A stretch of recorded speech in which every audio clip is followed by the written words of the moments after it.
Hello, very good evening to my dear students.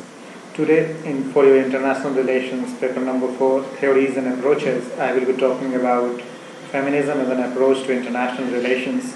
As you know, that international relations has traditionally been gender blind. So, feminists have been concerned about the fact that women have been excluded from both the theory as well as the praxis of international politics. Conventional approaches to IR have focused almost exclusively on male-dominated bodies and institutions, governments and states, transnational corporations, NGOs, international organizations, and so on. It also ignores the fact that the global practices and processes have kept women in a very subordinated position. A leading feminist IR thinker, J.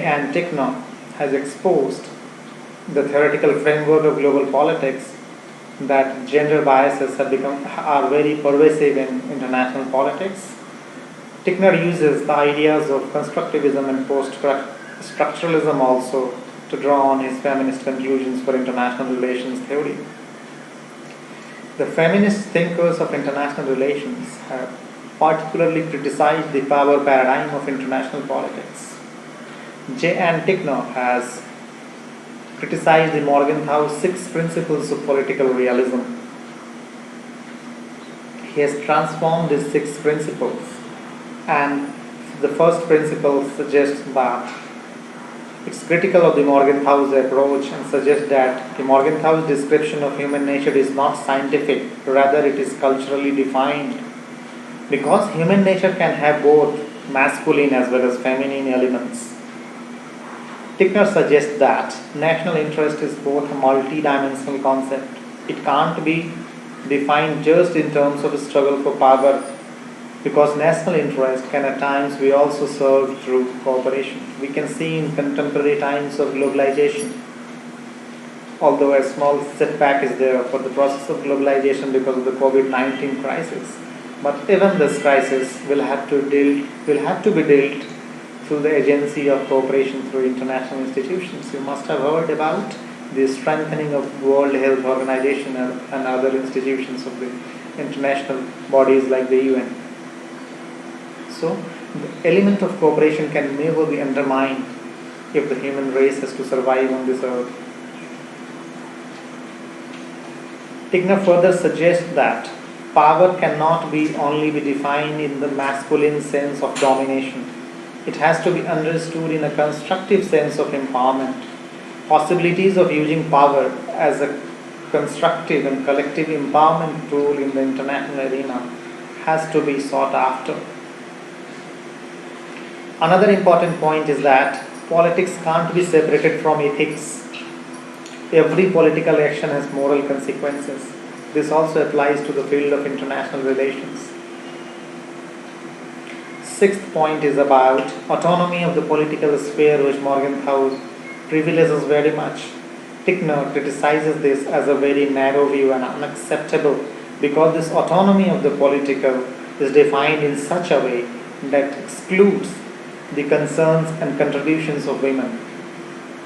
So, you must remember these 6 principles of Ticknor's reformulation of Morgenthau's political realism, as you remember the original Morgenthau's 6 principles of realism. We want to build a strong base in international relations theory. Now, further important feminist IR thinkers are J.B. Elston and Cynthia Inlow. Cynthia Inlow has written a book, Bananas, Beaches and Bases, Making Feminist Sense of International Politics, 1999. Cynthia Inlow has raised the question, where are the women in international relations?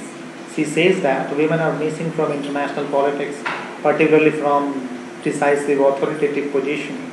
According to her, personal is international and international is personal. You must remember the radical feminist slogan that personal is political.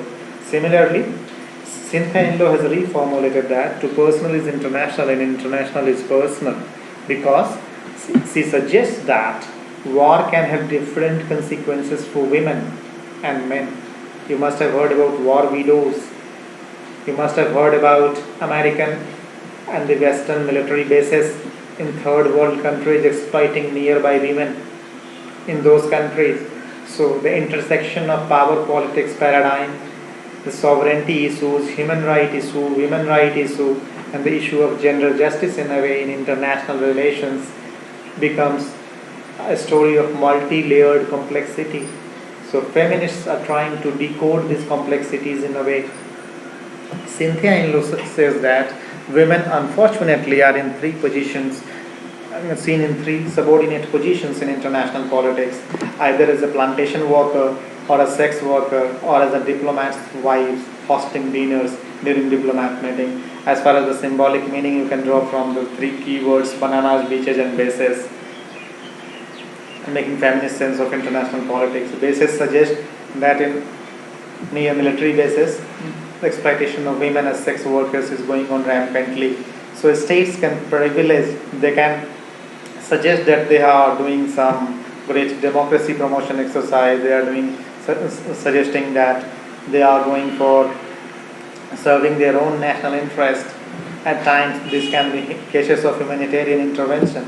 But when you think as a woman, when you think in a very empathetic way about the violation of women's rights in such military bases, you will think that a lot of soul searching has to be there as far as the theory and practice of international politics is concerned. So gender justice should not be given only a lip service.